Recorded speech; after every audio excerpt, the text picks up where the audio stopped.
Jason Christian is working with a star-studded team at Area 253 Glass in beautiful Tacoma, Washington. Today, the team will be combining their skills to make a red dragon. Jason gathered up a little clear glass out of the furnace. He's going to use that to pick up a leg. Across the marble from Jason, Chris has a chunk of red glass. That red glass is going to get laid on the outside of the dragon's leg. Oh yeah, you got it. 100. Jason made the dragon's leg earlier at his own studio back in Seattle. He brought it down to 253 and put it in their pickup oven so he could heat it up and then add this new bit. Again, that's some of the red glass that Chris had earlier. He got it hot and brought it over so that Jason can snip, and then he'll go on to squeeze that down. This will be the armor on the side of the dragon's leg. We're 15 minutes before everyone's supposed to sit down. Each of the 4 dragon legs will rest in the garage until it's time to assemble the finished piece together. Entertainment channel and make more money that way than The final dragon leg is going to be a little bit different in that it's holding a crystal ball. Jason has gathered up some clear glass. He's starting to lightly separate it from the pipe with the jacks before picking up what we call the marble tool, which is essentially a metal ring on the end of a metal rod. With that tool, he can get a nice round marble shape and then cut it down a little bit more using these Ikebana shears. Yeah.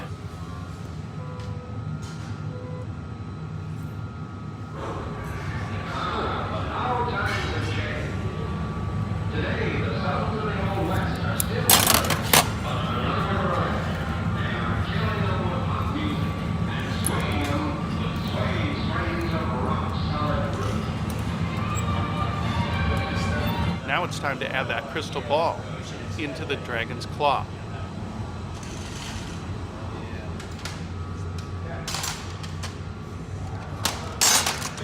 Heavy worth the torch.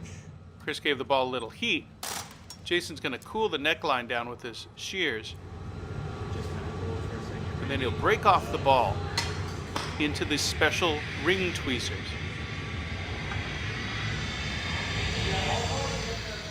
He's asked Chris to heat up the break-off area with the oxypropane torch, and then to heat up the center of the dragon's claw before pushing the two together. The crap out of me lately. And I think it's just this, you know. meditation. Where's that at? Jason wants those fingers wrapped around the ball.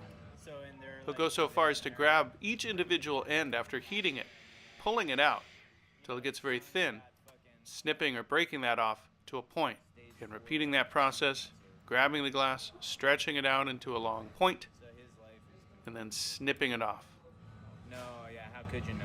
And he's not just like Russell. You want the whole thing on here, right? Yeah. That was the last of the dragon's legs. Now it's time to make the dragon's head. Lay it in one drop.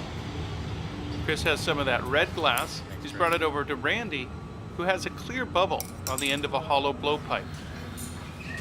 So far, everything we've seen the team make has been solid glass, but this is now a bubble, though it won't stay a bubble for long. Randy rolled the color back over the clear bubble, and now Jason has gone back into the furnace. This is where the liquid clear glass is kept at 2,100 degrees Fahrenheit. You can see the pot in there. It's like a big flower pot being used as a soup bowl. Right on the sill. That's where Patrick likes it. Perfect. In that pot is liquid molten glass. Jason would like to make everything out of pure color, but sometimes that isn't practical. In this case, he wants clear glass over the color, but just a little bit. So he's pulling most of the clear glass off the end. Don't tell him that. That clear glass will get recycled and thrown back into the furnace another day. I don't know. Well, you got a good start going, whatever it is. So Jason has a bubble. He's going to stretch that bubble out, cut a little notch in the end, and blow.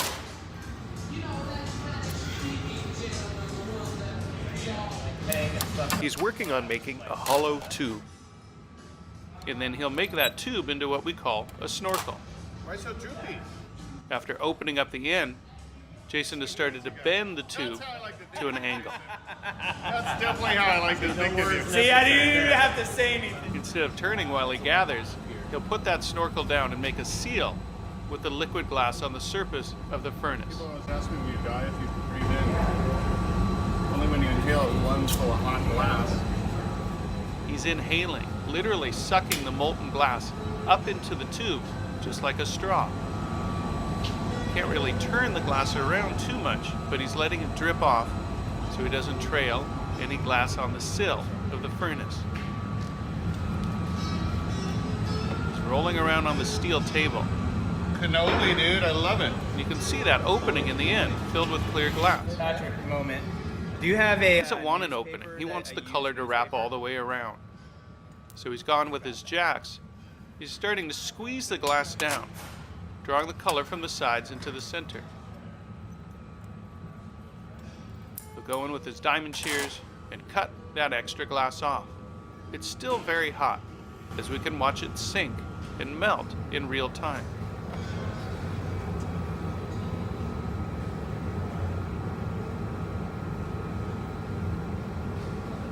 So now we've got a solid rod of glass. Most of it's clear, but there's a thin layer of red glass on the outside.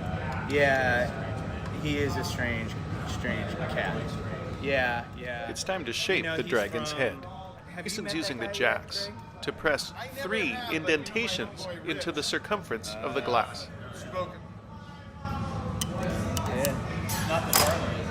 Yeah, right. The next step is to define the mouth of the dragon. Jason will use the flat crimps to round the outer perimeter, and then use the tag to cut a crease in and separate the upper and lower sections of the jaw. The reason he does it this way is because he wants the color to come back with him, instead of cutting with the shears, which would leave a big clear spot on the inside of the dragon's mouth.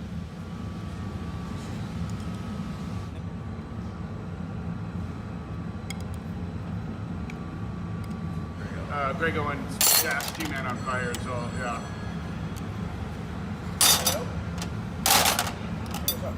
Randy, can you hold the pipe real quick? Jason is very concerned about keeping the dragon's head on center. Even though he knows the dragon is a mythical creature, it will look more realistic if everything is perfectly symmetrical. To create the dragon's snout, Jason will work from the outside and then on the inside with the interior sculpting Who tools. made the first set, Johnny? Yeah, my oral history of inside working was first person I ever saw do it was Ruth King, Oh, really? and she didn't have any tools but conventional Italian tools. And she tied a torch on it, built chuck to the bench, and she would blow hollow. And here the team talk about the development of this sort of technique, which is relatively new in the history of glassblowing. Jason uses the torch to spot heat the area he wants to move the most, and then he'll go and slowly push and pull the glass, These are the things that need to be focused. coaxing it into the form he has in mind. Jason is making a series of red dragons. They'll all be a little different, but they'll all go through the same steps to be completed. The next step is to create the lips and the teeth of the dragon, starting with first the bottom jaw,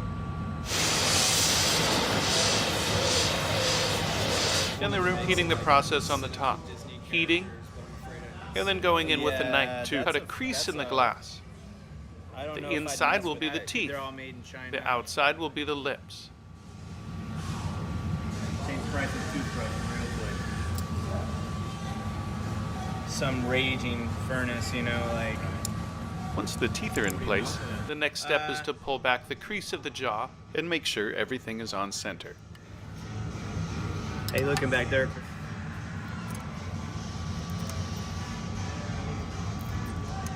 Jason can now heat the individual jaws and cut the teeth into that section.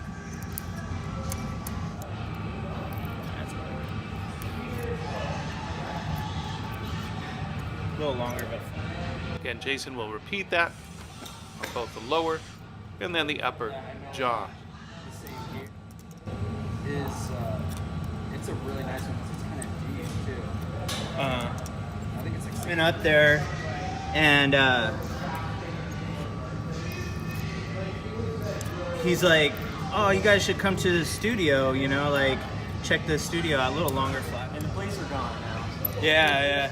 Jason will take a moment to straighten up the teeth, asking Chris to sight down the center of the pipe before using the tips of the shears to cut the nostrils into the end of the snout. Didn't want to be that kind of situation. Yeah. Pull the tip of the nose, and then one by one, heat and stretch the teeth, Thank you, Randy. Actually, true. Yeah. Yeah, that makes. drawing it out to a long thread, and then breaking the thread to create a sharp point. And also kind of like the chewing produces the acid to it. You're getting on it. Jason squares up the end of the lower jaw, and then starts to make the eyelids. Listen to it. I listen to it. Books on. The eyes will be separate bits of black glass. It's called Boys in the Boat. It's about tides and. I ate a meal when I was driving here. Uh-huh. I ate a meal when I got here. And then one last Promise time, you, Chris. cut in some teeth and the lower front lip. The same fucking thing. Yeah. And I just thought it was funny that he showed up here before I did, and you still didn't. I'm tell me. sorry, Pookie. Now it's time to place the eye.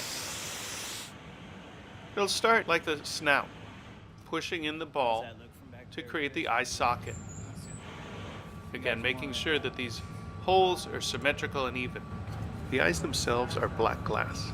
Jason has taken a rod of black and heated the ends up to make them into small marbles. Those marbles get placed inside the eye socket, and then they're broken free from the rod. See, he's blown on it too. This glass blown. Jason wants to work quickly to draw the outer edges of the eyelids and then press the upper eyelid down over the eye. Once the left side's complete, the same thing on the right. Heat the eye socket, push in the marble of black glass, break it off the rod, and then start to heat and sculpt the eyeball.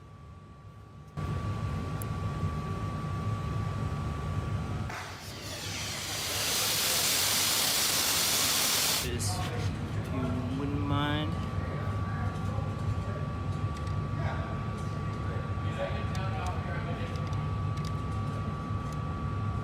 The next bit to be applied is the armor on the underside of the dragon's jaw and neck. This comes on as one long bit, which Jason works quickly to snip.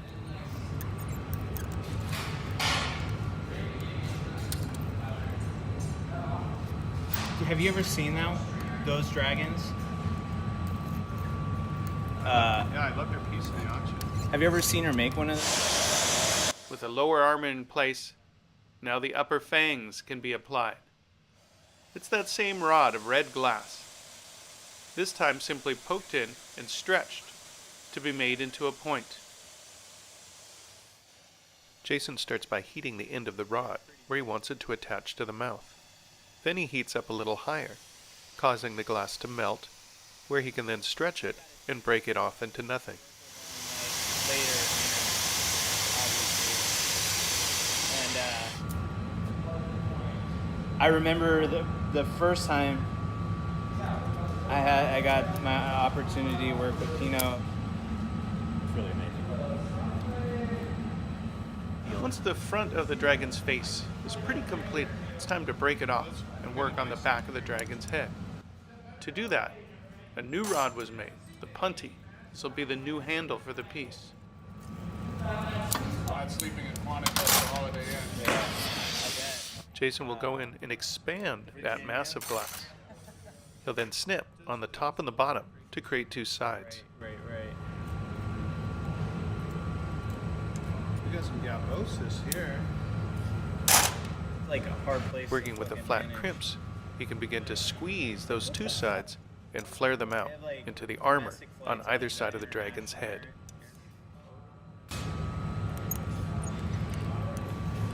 My style.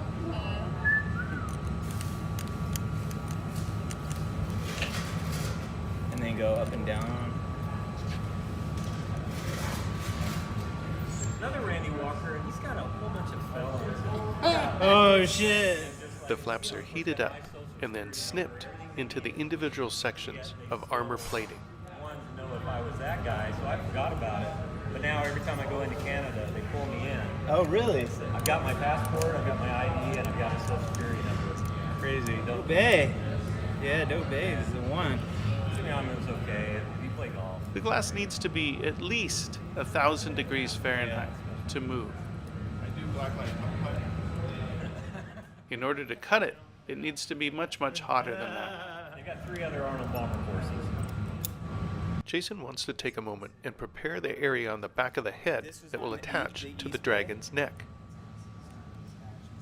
The armor plates are flattened with a flat crimps and then pulled to a point. Pitched a perfect game, and he was high on LSD. Yeah.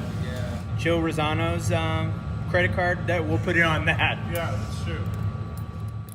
The reheating chamber used in the glass studio is called the glory hole. It burns at 2,300 degrees Fahrenheit. Do you need another door?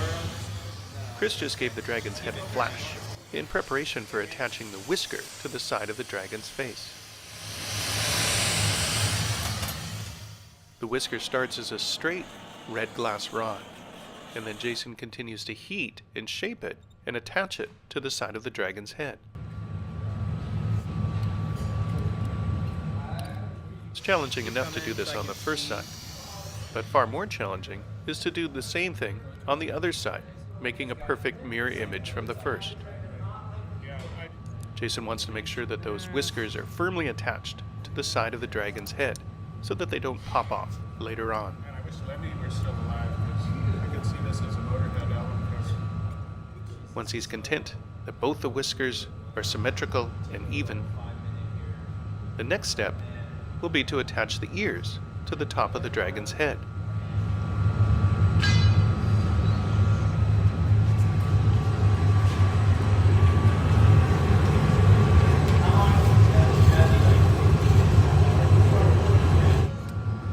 The red glass is attached to the top of the dragon's head, snipped off, and then squeezed with the tweezers. Stuck it on its tail.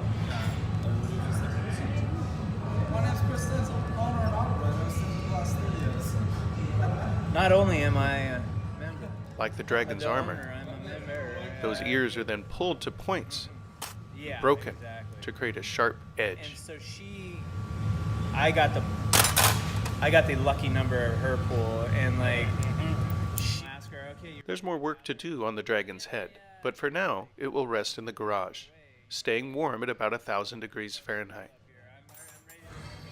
It's time to make the body of the dragon, so that we can attach all the parts that we've been working on so far and complete the project.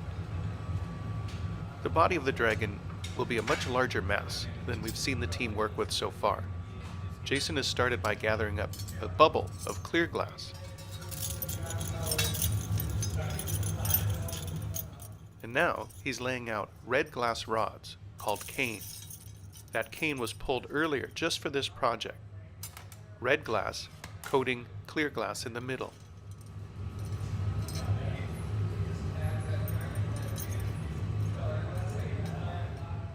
All the canes should be the same width, the same circumference, and the same density of color. my ears perked up. Yeah, my ears perked up. Yeah. We put the canes on a hot plate so that they get preheated and are less likely to crack before going into the hole. The cane will be heated up and melted together into a continuous sheet.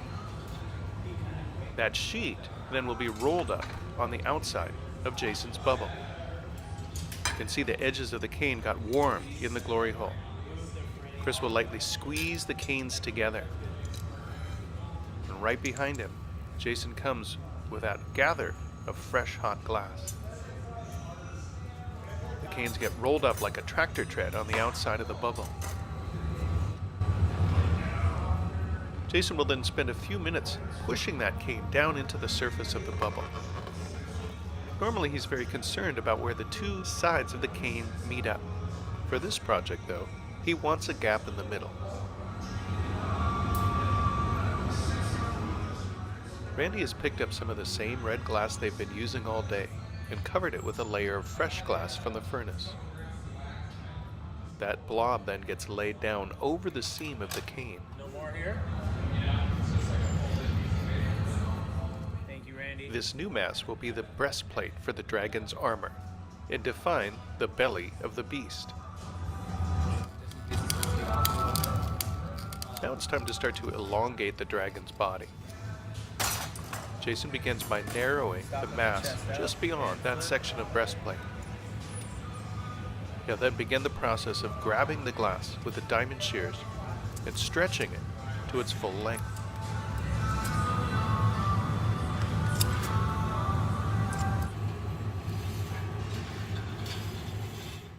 The team will repeat this process a few times, heating, stretching, and then pulling the mass until it gets to the desired length. As Jason and Chris work together, they're especially concerned about keeping all the canes straight. And that one, okay. Yep. And we'll straighten this whole thing out. Once this side of the mass has reached the desired length, Do a little rotation. Jason will start to nip in a bit with the diamond shears in preparation for removing some of the extra material.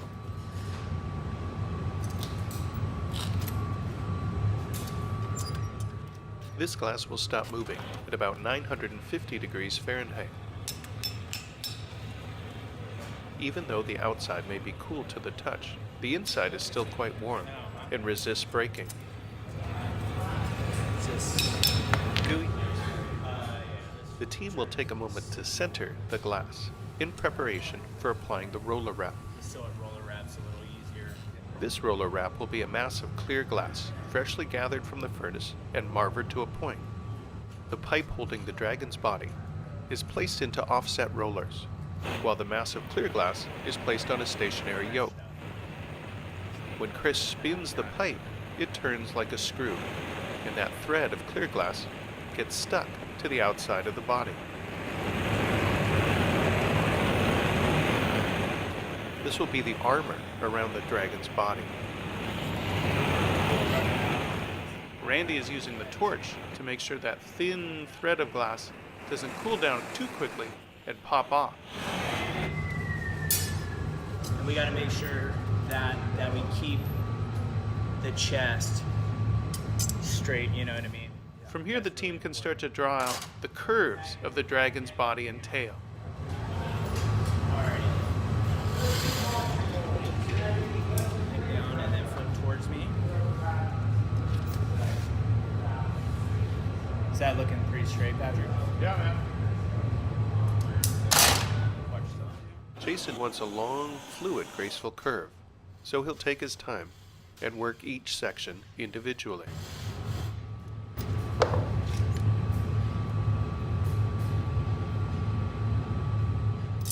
From time to time, he'll use those cork pads to push the glass around. So we want it looking this way. The right side. Yeah. Oh, dude. He'll trim Okay. the neck to create the place where the dragon's head will attach to the body.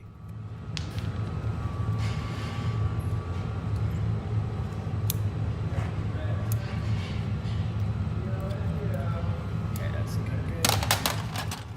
It's time to create the mane of armor plating that will be flowing down the back of the dragon's neck.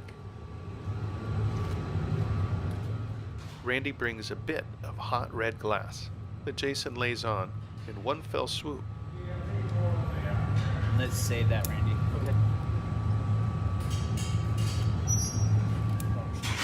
He'll then proceed to flatten that bit down into a ridge using the textured crimps. He'll segment the ridge with the side of the knife, Go ahead, yep. and then he'll proceed to reheat, flatten, and stretch to a point each and every segment of armor on the back of the dragon's neck. As he works, he'll jump around.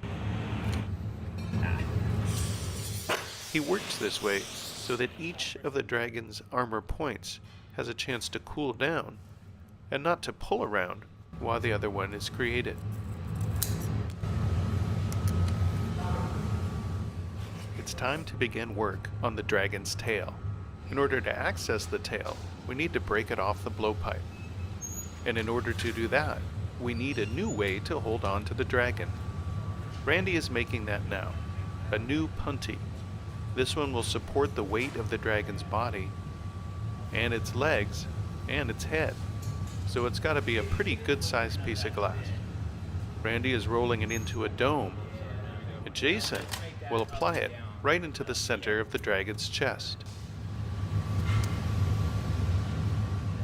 This is a special kind of punty called a sculpture punty. And pull back a little bit. Pull it.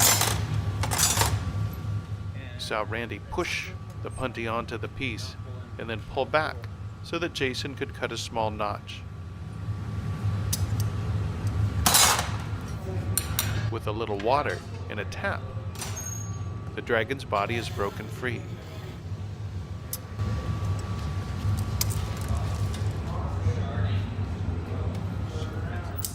Chris has picked up another bar of red glass from the color of it in preparation for creating the armor plates on the back of the dragon's tail.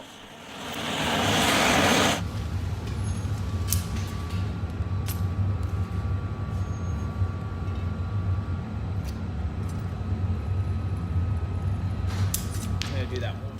Now's when Jason gets to have fun and play with the glass. Okay. Oh yeah. Let's go one more time down. Okay. And over one more time. Side to side. Let's go front to back. Using the cork pads, Jason is going to fine-tune the curve of the dragon. This will be his last chance to make major movement in the body before applying the bits for the tail.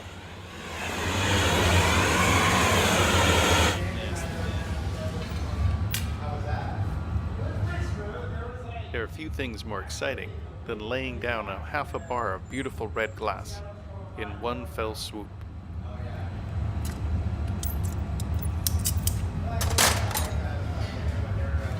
Chris had to work extra hot so that Jason could get in with the crimps and flatten it before the glass cools down too much. Great. Yeah, great. Just like the armor plating on the back of the neck, Jason segments the long bit into sections and then heats each section in turn and pulls it to a point to create the spiny armor plating for the back of the dragon's tail.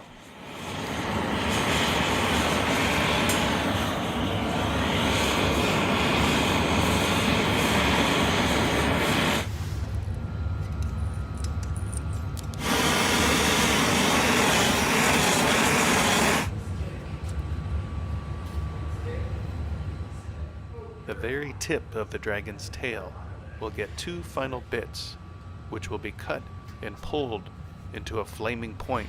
Easy side first.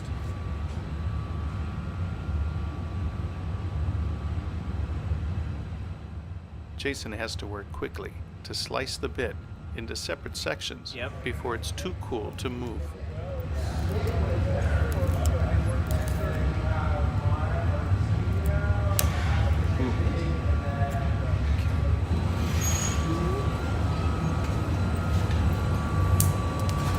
Perfect bit. Chris knows that Jason will expect this new bit to be just like the last one. He heats it in the furnace, while Randy heats the dragon in the glory hole. Chris brings the bit over, Jason taps it on, and then draws it down the side of the tail.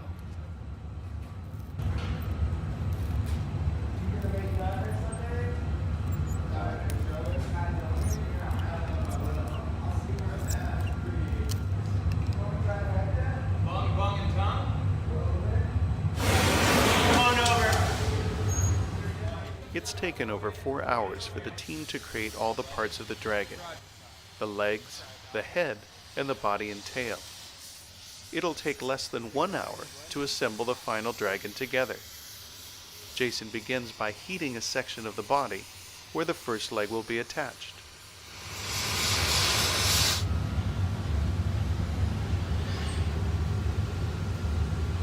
So we'll leave this one like that, and the other one's gonna go forward. The leg is brought from the garage, given a light flash, and then pushed into that hot section of the dragon's body.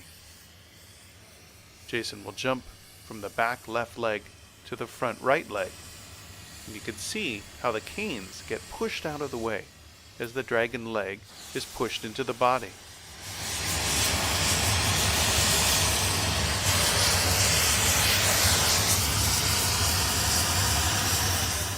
After attaching the leg with a grabber tool, Jason will take a moment and straighten everything up using the cork pad. The cork is much softer and much less likely to break one of the delicate parts of the leg.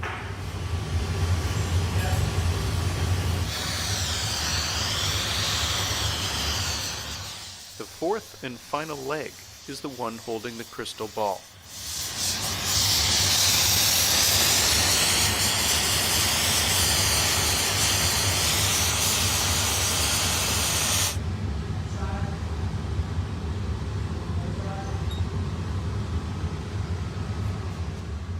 Now it's time to attach the dragon's head to the body.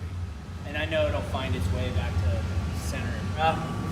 A couple flashes. Just like the legs, the head has been hanging out in the garage on the cold side. Chris has moved it over to the hot side in preparation for running it into the glory hole and bringing it over to Jason.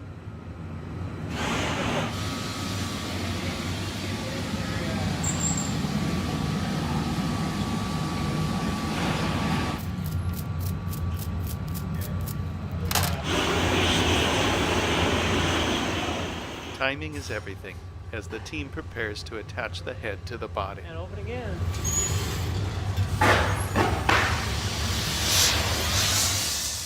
Jason will use the oxypropane torch to heat up the top of the neck where the head is to attach. Unlike the legs, the head is still attached to that sculpture punty that it was made on earlier. So Jason has to work quickly to attach the head and then break the punty free. That punty left a little bit of glass on the tip of the dragon's snout. So Jason wants to heat that up, pull it, and cut it free with his shears.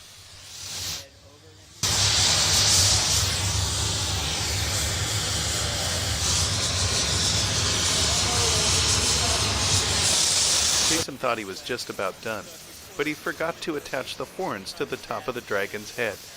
He's having Chris bring those over now.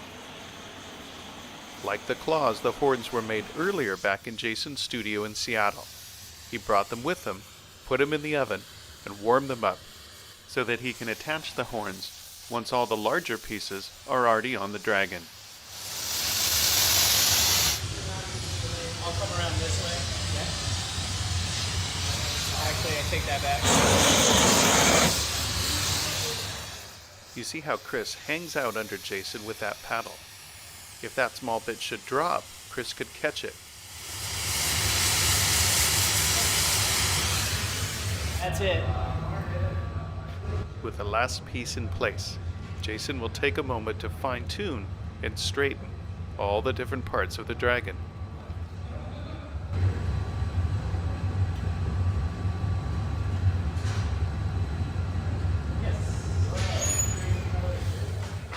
The sharpest and smallest points are saved for the very end.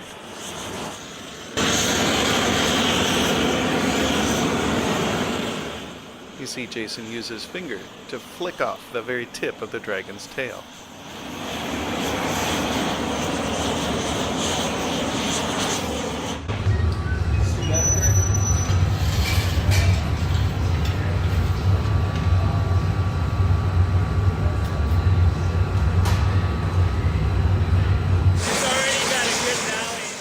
After all these hours of work, the most important step is removing the dragon from the punty and placing it into the oven where it will cool down overnight. Jason goes in with his shears and narrows that connection point on the punty.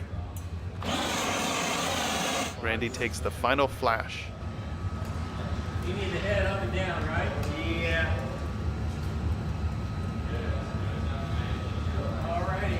Yeah. Here we go. Jason uses a little water to create a stress crack on the puntee. Chris grabs the piece with his Kevlar gloves and places it into the annealing Go ahead oven. and take it, Chris.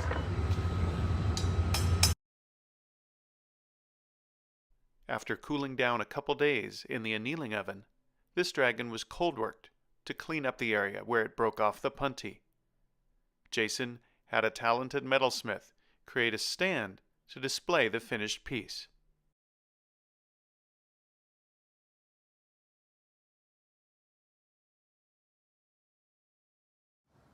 Jason Christian and his red dragon.